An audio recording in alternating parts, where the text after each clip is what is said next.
Monsieur le ministre, je souhaite attirer votre attention et celle du Gouvernement sur l'expérimentation visant à remplacer les notices médicales papier des boîtes de médicaments par des notices de médicaments numériques par l'usage d'un QR code.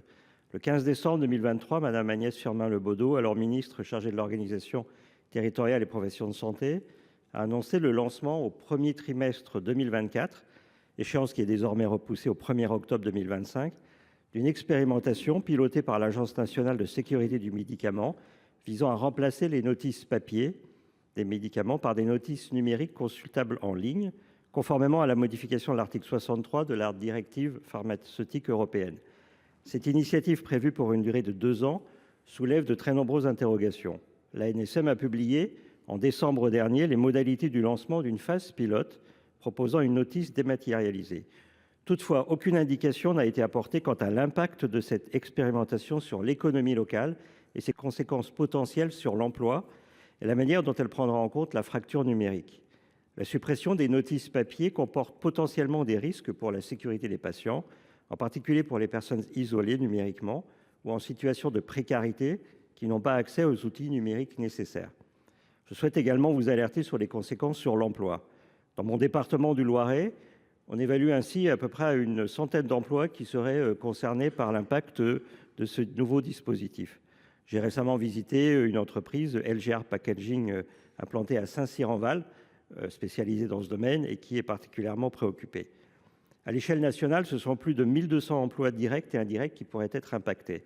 Alors que nous nous efforçons collectivement de préserver nos industries, de réindustrialiser nos territoires, cette initiative apparaît en décalage avec ses ambitions.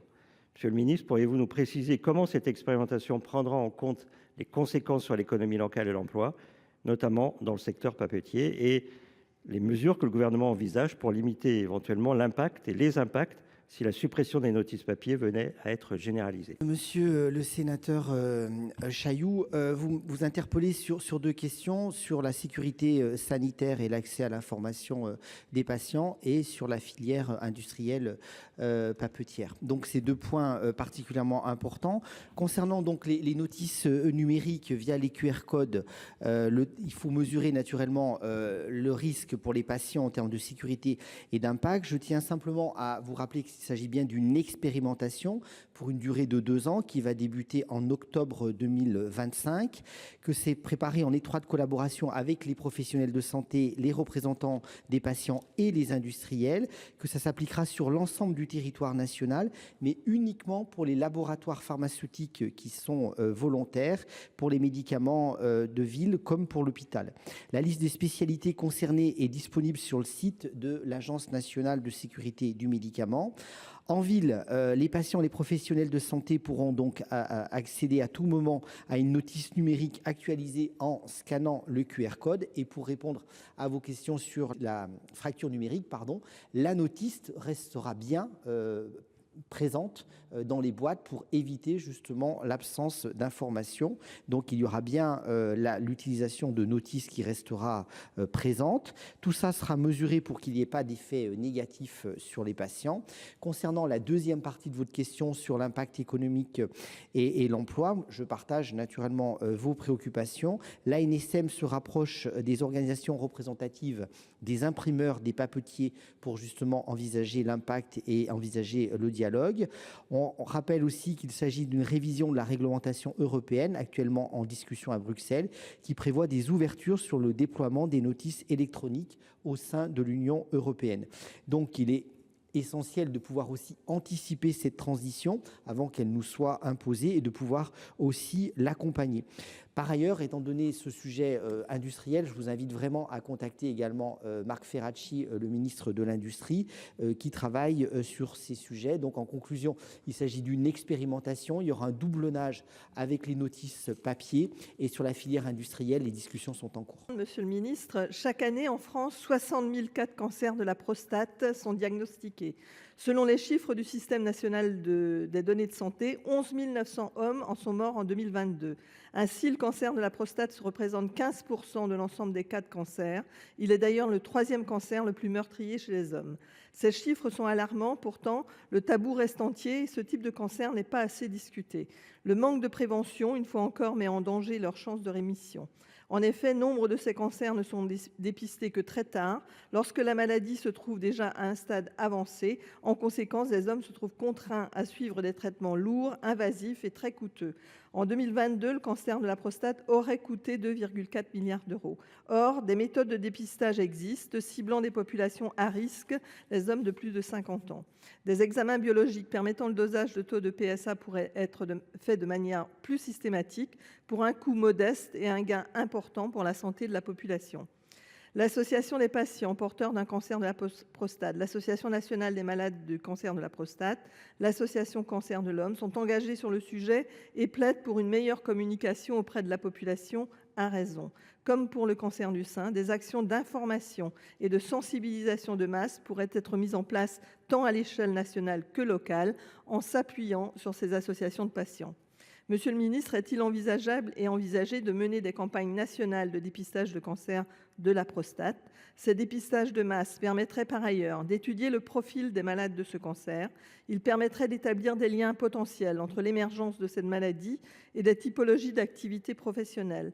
Ils permettraient d'agir sur les facteurs de risque environnementaux exposant au développement de cette maladie. Monsieur le ministre, des études sont-elles diligentées par votre ministère pour étudier plus avant les conditions de survenue de cette maladie et de son évolution? Madame la sénatrice, merci pour votre question concernant le cancer de la prostate, dont vous avez rappelé malheureusement l'impact important sur la population masculine française et notamment ses taux de mortalité.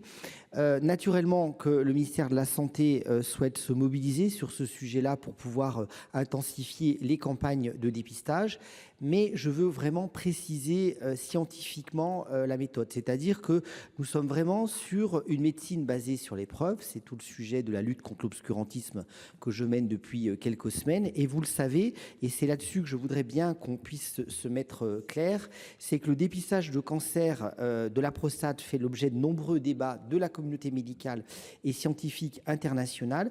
Et je rappelle que les expertises et les recommandations des agences et d'évaluation et d'autorité sanitaire publiées en France ne plaident pas en faveur d'un dépistage systématique. On reste bien sur un dépistage individuel que l'on peut naturellement encourager chez tout homme de plus de 50 ans qui a des facteurs de risque, mais on est exposé, si c'était systématique, à une surdétection qui aurait finalement un effet négatif en termes de santé. En tout cas, voilà les données récentes des recommandations qui sont en ma possession. Ça n'empêche pas, fort de ça, de sensibiliser les patients, notamment de plus de 50 ans, et la communauté médicale, médecins généralistes, urologues, pour favoriser le dépistage, soit par le toucher rectal, soit par le taux de PSA. Mais à l'heure où je vous parle, nous n'avons pas suffisamment d'éléments scientifiques pour systématiser la campagne du fait du sur-risque de surdétection. Monsieur le ministre, ma question, qui s'adressait initialement à Madame Catherine Vautrin, porte sur la régulation et le contrôle des crèches tenues aujourd'hui par de grands groupes financiarisés qui parfois se montrent, c'est le moins que l'on puisse dire, peu scrupuleux du bien-être tant des enfants qu'ils accueillent que de leurs salariés. Alors que les manquements et les scandales se sont accumulés ces derniers mois, scandales que Victor Castanet a mis en lumière dans son ouvrage « Les ogres », que des familles vivent dans un climat d'insécurité lorsqu'elles déposent leurs bébés et leurs tout jeunes enfants à la crèche, nous attendons encore aujourd'hui une réaction ferme de la part de l'État et du gouvernement. Pourtant, et ça aurait pu vous inspirer, le Sénat s'est saisi du sujet suite aux diverses révélations et a publié un rapport d'information accompagné de 15 propositions. Je remercie d'ailleurs mes collègues et me permets un clin d'œil à Émilienne Poumirol et Marion Canales. Alors, ma question, elle est très simple, Monsieur le Ministre. Comptez-vous reprendre ces propositions à votre compte et, par exemple, celle proposant de donner à la Cour des comptes le pouvoir de contrôler les groupes privés de crèches, comme cela se fait pour les établissements et services sociaux et médico-sociaux. Cela permettrait, me semble-t-il, à la fois d'harmoniser les contrôles et de permettre aux contribuables de s'assurer que les deniers publics sont utilisés à bon escient, c'est-à-dire avant tout dans l'intérêt des enfants. Par ailleurs, ne pensez-vous pas qu'il ne serait souhaitable que les autorités nationales fixent un coût minimal par berceau pour qu'on évite que dans les procédures d'appel d'offres, en l'absence de toute réglementation, norme ou indication nationale, le coût puisse être la variable ultime de décision, au détriment d'autres considérations telles que le taux d'encadrement ou la professionnalisation des personnels.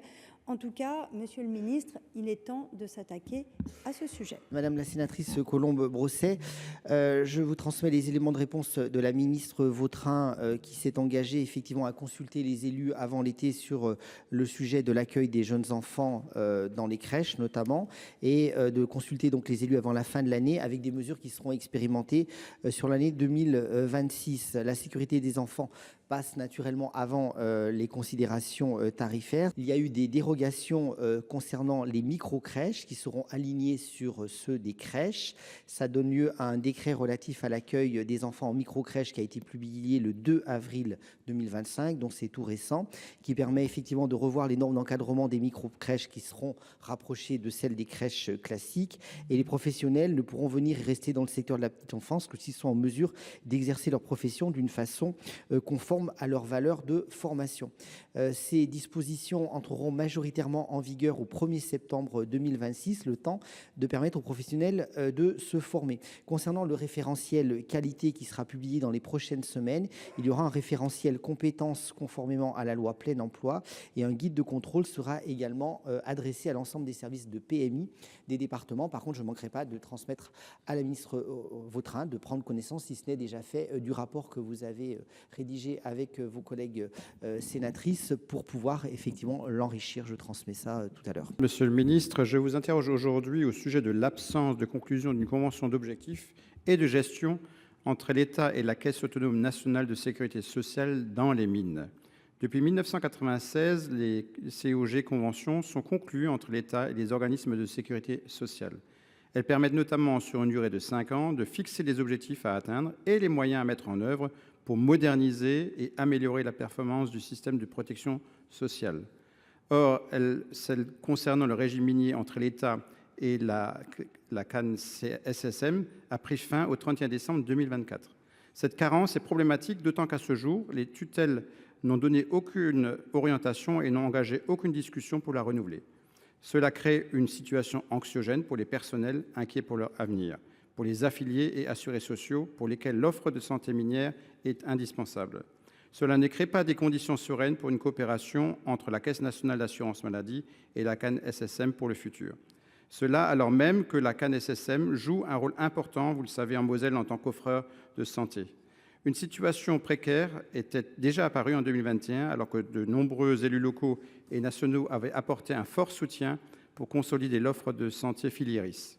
L'absence de COG crée une forme de pression pour la CAN-SSM disposant sur les territoires miniers de nombreuses œuvres, établissements sanitaires et médico-sociaux, de services de soins à domicile ou d'établissements d'hébergement pour personnes âgées dépendantes. Le recrutement indispensable de médecins et personnels médicaux est rendu encore plus problématique alors même que les anciens bassins miniers sont déjà en position de faiblesse. Plusieurs fédérations et syndicats, ainsi que des membres de la CAN-SSM, vous avez déjà contacté sans réponse il y a de cela plus d'un mois et demi. La mise en place d'une COG serait un véritable levier pour nos territoires et permettrait de conforter pour toutes et tous une offre de soins indispensable. Merci donc, Monsieur le ministre, de nous préciser vos intentions sur ce sujet. Monsieur le sénateur Weber, vous relayez à juste titre les interrogations des fédérations représentant les assurés du régime minier sur l'absence de convention d'objectifs et de gestion entre l'État et la Caisse autonome nationale de sécurité sociale dans les mines depuis le 1er janvier 2025. Cette situation suscite à juste titre des inquiétudes sur l'avenir de l'offre de santé et notamment l'offre médico-sociale de la Caisse des mines, notamment auprès du personnel. Vous l'indiquez également, la convention précédente a pris fin au 31 décembre 2024. Et les discussions sont en cours. Il a été précisé par le service du ministère du Travail au conseil d'administration de la Caisse des mines qu'il serait négocié une nouvelle convention. Les discussions, donc je vous le dis, sont toujours en cours. Il n'est pas inhabituel que des discussions soient en cours et ne soient pas finalisées, ce qui n'engage pas effectivement la continuité des prestations et le financement, puisque des budgets provisoires pour 2025 ont été alloués jusqu'à ce que les négociations aboutissent. Merci Madame la Monsieur le Ministre, c'est cette année que le gouvernement et le Parlement doivent se prononcer sur la pérennisation des haltes soins addiction de Paris et Strasbourg.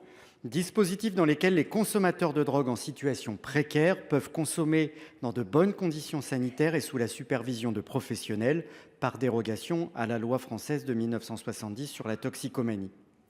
Nommés salles de consommation à moindre risque à leur ouverture, ces outils de réduction des risques que sont les salles sont encore très souvent qualifiés de salles de shoot dans le débat médiatique, mais cette expression à l'origine de nombreuses idées reçues fait totalement l'impasse sur la dimension sanitaire et sociale de la réduction des risques.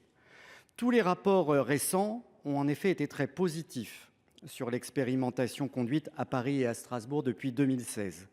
L'INSERM a estimé que ces dispositifs constituaient une intervention de santé et de tranquillité publique efficiente. La mission Flash, menée par 2 députés de la Commission des affaires sociales de l'Assemblée nationale, a révélé l'utilité du dispositif dans la prise en charge des usagers de drogue précaires. Et enfin, un récent rapport de l'Inspection générale de l'administration, effectué à la demande du gouvernement, estime même que la fermeture des 2 haltes soins addiction de Paris et Strasbourg dégraderait la tranquillité publique, mettrait en danger les usagers en situation précaire et mobiliserait des forces de police inutilement pour gérer les consommations qui seraient rendues à l'espace public. Mais monsieur le ministre, le temps passe et alors que la fin de l'expérimentation approche, le Parlement est toujours en attente du rapport d'évaluation du gouvernement. L'inquiétude grandit donc sur le cadre juridique qui doit permettre aux salles de Paris et Strasbourg de poursuivre leur activité après la fin de cette année 2025, sans même parler de la possible et nécessaire ouverture d'autres salles. Je vous donc interroger, monsieur le ministre, sur les mesures que le gouvernement entend prendre pour permettre la pérennisation de l'activité des haltes soins addiction.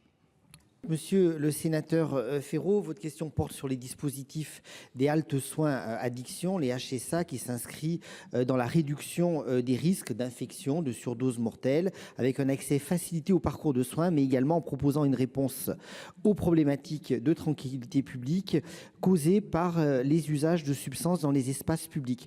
Il s'agit donc d'un dispositif sanitaire qui constitue un élément de la réponse aux problématiques complexes posées par l'usage de ces substances. Il est complémentaire aux autres prises en charge, qu'elles se fassent à l'hôpital ou en vide, dans les secteurs médico-sociaux spécialisés et s'adresse particulièrement aux usagers les plus éloignés du soin. Vous l'avez rappelé, il s'agit d'un dispositif expérimental institué par la loi du 26 janvier 2016, initialement expérimenté pour une durée de 6 ans. Les 2 HSA, Paris et Strasbourg, ont fait l'objet d'une prolongation en 2022 pour une expérimentation qui prendra fin le 31 décembre 2025. En complément du rapport IGA de 2024 que vous citez, une évaluation scientifique indépendante portant sur la 2e phase de l'expérimentation sera prochainement rendue. Celle-ci portera notamment sur l'impact des HSA sur la tranquillité publique et sur le parcours de soins des usagers. Cette évaluation permettra de nourrir le rapport au Parlement attendu dans les 6 mois précédant la fin de l'expérimentation, c'est-à-dire en juin 2025. Ce rapport permettra à la représentation nationale de déterminer le devenir des HSA à l'issue de la période d'expérimentation sur la base de données scientifiques solides. Concernant la position du gouvernement sur le sujet, elle n'est donc pas arrêtée à ce jour. Nous attendons les conclusions des experts indépendants et des inspections pour prendre les mesures qui seront fondées sur des éléments objectifs. Donc, juin 2025. Madame la ministre, depuis de nombreuses années, nous sommes plusieurs parlementaires à alerter les ministres de la culture successifs sur les difficultés soulevées par le décret-son d'août 2017 pour le spectacle vivant et plus particulièrement pour les festivals et les spectacles en plein air. Ce décret fixe des limites acoustiques particulièrement restrictives sans qu'aucune étude de faisabilité n'ait été diligentée pour vérifier l'applicabilité de ces normes aux différents acteurs. Ainsi, les organisateurs de festivals en plein air soumis aux aléas climatiques qui peuvent modifier la directivité du son et l'impact sur les riverains se retrouvent soumis à des contraintes identiques à celles qui prévalent pour les lieux clos. Autrement dit, à l'heure où la lutte contre l'inflation normative sonne comme un mantra, le décret son s'avère typiquement une mauvaise réglementation. Inopérante, bloquante, elle met en danger aujourd'hui toute une filière pourtant vitale pour la vie culturelle et économique de nos territoires. Après 8 ans d'application et plusieurs expérimentations pour tenter de respecter les limites de l'émergence établies dans le décret, il est temps d'arrêter et de sortir de cette situation. Car en 10 ans, le spectacle vivant et notamment les festivals ont dû faire face à une hausse exponentielle de leurs coûts d'organisation. Et ce n'est pas anodin d'ailleurs si une réflexion sur l'avenir des festivals est en cours aujourd'hui. Je pense qu'il se révèle urgent d'agir pour donner de l'air à la filière, car je crois que l'été prochain, des événements culturels vont peut-être disparaître. Alors la saison des festivals va battre son plein. Je vous demande solennellement, Madame la Ministre, de suspendre l'application de ce décret-son jusqu'à la fin de l'année, le temps vraiment de déterminer les normes réalistes et applicables qui pourront concilier pleinement préservation de notre vie culturelle et exigences en matière de santé publique. Madame la présidente Sylvie Robert, Madame la sénatrice, le gouvernement est pleinement conscient des complexités qu'engendrent pour les festivals les dispositions du décret-son. Les ministres de la Culture, de la Santé et de l'Environnement échangent afin que les travaux de l'association Agissons soient étudiés avec la plus grande attention, de même qu'une simplification de la réglementation. Celle-ci doit en effet être techniquement et financièrement applicable par les professionnels. Le ministre de la Culture souhaite que soient examinées certaines mesures substitutives propices à atteindre l'objectif de respect du voisinage tout en étant réaliste pour les festivals. À titre d'exemple, il pourrait être notamment envisagé de réglementer le recours aux basses fréquences qui sont les plus gênantes pour le voisinage, voire dangereuses pour la santé, d'alléger le recours aux études d'impact des nuisances sonores, notamment en cas de production de spectacles répétés dans des lieux et configurations similaires.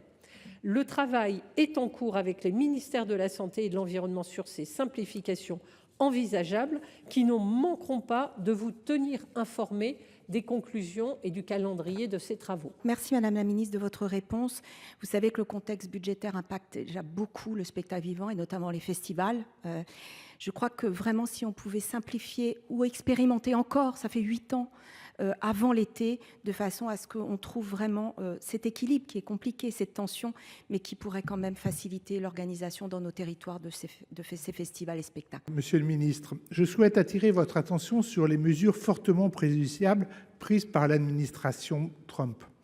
Coupe massive dans les programmes scientifiques, licenciement d'agents dans les agences fédérales liées à la santé, au climat, retrait d'organisations mondiales comme l'OMS. Ces décisions inquiètent la communauté scientifique mondiale qui voit un affaiblissement de la liberté académique et une menace pour les équilibres fondamentaux de nos démocraties dans l'indépendance de la recherche. Dans ce contexte, vous avez annoncé avoir sollicité plusieurs établissements français, les universités, les agences nationales, pour proposer des pistes d'accueil aux chercheurs contraints de quitter les États-Unis. Plusieurs universités, dont celle de Tours, dans mon département, ont déjà voulu répondre présent. À Tours, l'accueil de 10 à 15 chercheurs représenterait un investissement de 4 à 5 millions d'euros sur 3 ans, soit à peu près 450 000 euros par chercheur, et incluant les coûts de laboratoire, les coûts de recherche, les coûts de ressources humaines. Cette ouverture est essentielle, mais elle doit s'accompagner d'une coordination rigoureuse, de financement adapté et d'une stratégie claire, aussi bien au niveau national qu'au niveau européen. Face à cette vague de fuite de cerveaux venus d'outre-Atlantique, la France et ses partenaires doivent se doter d'une stratégie ambitieuse pour attirer et retenir ces talents, en consolidant l'espace européen de la recherche et en valorisant la science comme levier de souveraineté et d'innovation. Si notre pays dispose d'atouts indéniables, il reste encore peu attractif, notamment à cause des moyens insuffisants et d'un manque de valorisation des chercheurs, notamment ceux venant de l'étranger. Monsieur le ministre, quels dispositifs concrets sont à l'étude ou déjà engagés pour structurer ces accueils dans la durée? Des moyens budgétaires spécifiques seront-ils alloués? Et comment cette démarche s'articulera-t-elle avec la stratégie nationale de recherche et de besoins déjà exprimés dans les établissements universitaires français? Vous avez absolument raison. L'inquiétude que vous avez mentionnée, c'est effectivement une inquiétude qui est palpable dans tous les laboratoires. Je vais régulièrement, évidemment, dans les laboratoires et dans les universités. J'étais à Tours, d'ailleurs, il n'y a pas très, très longtemps. Et effectivement, c'est un sentiment de grande inquiétude. Pourquoi? Il faut rappeler quelque chose de simple, c'est que les États-Unis investissent des sommes considérables dans la recherche, en fragilisant, en faisant des coupes qui sont des coupes radicales dans leur programme de recherche. Et en fait, ils affaiblissent indirectement aussi des programmes internationaux majeurs Et ça a des impacts qui sont considérables dans le domaine de l'observation de la Terre, pour le climat, dans le domaine de la santé. Voilà, donc il y a tout un ensemble de secteurs qui sont considérablement affectés. Donc, face à ces inquiétudes, je pense que d'abord, il faut rappeler le principe de la liberté académique, auquel la France et l'Europe sont très attachées. D'autre part, nous avons mis en place des dispositifs pour soutenir des initiatives comme celle de l'Université de Tours, de l'Université de Marseille ou de Centrale, etc., qui accueillent des chercheurs internationaux aujourd'hui, et donc en particulier Choose France for Science. Une plateforme a été mise en place, et derrière, effectivement, il y a des soutiens financiers avec des budgets nouveaux, additionnels, qui sont mis en place avec le soutien de France 2030. Ça a été lancé avec Elisabeth Borne conjointement il y a une semaine ou deux. Et donc derrière, c'est des cofinancements jusqu'à une hauteur de 50% qui permettront aux universités, aux organismes de recherche d'accueillir des chercheurs internationaux. Au-delà de ça, je veux mentionner que dès la semaine prochaine, le lundi 5 mai, le président de la République accueillera à Paris une conférence, un colloque avec les ministres de la recherche européens, avec la présidente de la Commission sur la question de la recherche et la place de la recherche à la fois en France, en Europe. Et évidemment, ces questions seront au cœur des discussions que nous aurons à mener. Je crois qu'au-delà simplement de la question de l'accueil des chercheurs, il y a aussi la question de savoir ce que la France et l'Europe doivent faire pour développer leur autonomie en termes de programmes pour se projeter dans l'avenir de la recherche. Monsieur le ministre, le 25 avril 2019, le président de la République avait pris l'engagement de ne procéder à aucune fermeture d'école sans l'accord préalable du maire. Le 2 avril dernier, la ministre de l'Éducation nationale a confirmé dans cet hémicycle, je la cite, qu'il ne peut pas y avoir de fermeture d'école sans l'accord du maire. Pourtant, sur le terrain, je constate que des suppressions de postes d'enseignants entraînent mécaniquement des fermetures d'écoles communales pour la rentrée 2025. Ces décisions prises dans certains cas sans concertation suffisante, malgré les demandes de dialogue formulées par les représentants d'élus, suscitent de vives réactions chez les maires, les parents d'élèves et les habitants des communes concernées. Si les évolutions démographiques constituent une réalité dont chacun est prêt à tenir compte, elles ne sauraient justifier la remise en cause des engagements pris par le chef de l'État, qui plus est à l'approche d'échéances majeures à l'échelle locale. Dans ce contexte, pouvez-vous me certifier que tous les territoires, et notamment le département du Lot, entrent effectivement dans le périmètre des engagements pris devant les Françaises et les Français par le Président de la République et devant la représentation nationale par le gouvernement? Monsieur le sénateur Jean-Marc Fessous-Fort, je vous remercie pour votre question qui me permet de revenir au nom de la ministre d'État Elisabeth Borne sur la méthode d'élaboration de la carte scolaire. Cette dernière résulte, comme vous le savez, d'un travail pluriannuel et donne lieu à de nombreux échanges avec les élus locaux. Elle est fondée sur une appréciation objective de la situation de chaque école et de chaque territoire. Elle prend aussi en compte les temps de transport des élèves. Pour mieux répondre aux préoccupations légitimes des élus locaux, les observatoires des dynamiques rurales se sont mis en place dès 2024 dans tous les territoires. Cette instance a vocation de renforcer le dialogue et la concertation entre le DAZEN et les élus et permet de partager les évolutions démographiques du territoire et leur implication pour la structure des écoles. Cette évolution favorable répond, vous l'avez rappelé, à un engagement du président de la République de ne fermer aucune école dans les territoires ruraux sans l'accord du maire. Il est mis en œuvre depuis la rentrée 2019 et je vous confirme donc à la rentrée 2025, l'État maintiendra son engagement de ne pas fermer d'école sans l'accord du maire. Et ce, malgré une baisse démographique que vous avez mentionnée qui touche l'ensemble du territoire, dont évidemment aussi votre département. À la rentrée 2024, le Lot comptait 10 680 élèves dans le premier degré, soit 400 de moins qu'en 2022 et 1143 de moins qu'en 2017. Pour 2025, une baisse supplémentaire de 218 élèves est prévue. Cette baisse n'a pas entraîné de suppression de postes, au contraire. Le taux d'encadrement des élèves s'améliorera cette année encore dans le Lot, avec un nombre d'élèves par classe qui sera de 19,4 à la prochaine rentrée. Dans le Lot, la carte scolaire prévoit seulement la fermeture de 2 classes et ces fermetures n'auront pas d'incidence sur l'encadrement des élèves lotois. Dans le Lot, la fermeture de 2 postes entraîne la fermeture de 2 écoles. C'est ça la réalité. Donc j'ai entendu votre réponse qui me semble claire. Donc je serai particulièrement vigilant à ce que cette réponse soit appliquée sur le terrain, parce que l'école de la République, c'est le pilier de la vitalité des communes rurales. J'avais déjà eu l'occasion de l'indiquer au Premier ministre à l'occasion d'une correspondance à date du 2 février 2025, restée sans réponse à ce jour. Le maintien de maillage scolaire cohérent dans les espaces de faible densité garantit en effet la qualité de l'éducation dispensée aux enfants. L'école, en plus de constituer un investissement solide pour l'avenir, est un vecteur essentiel de lien social et d'attractivité pour nos villages.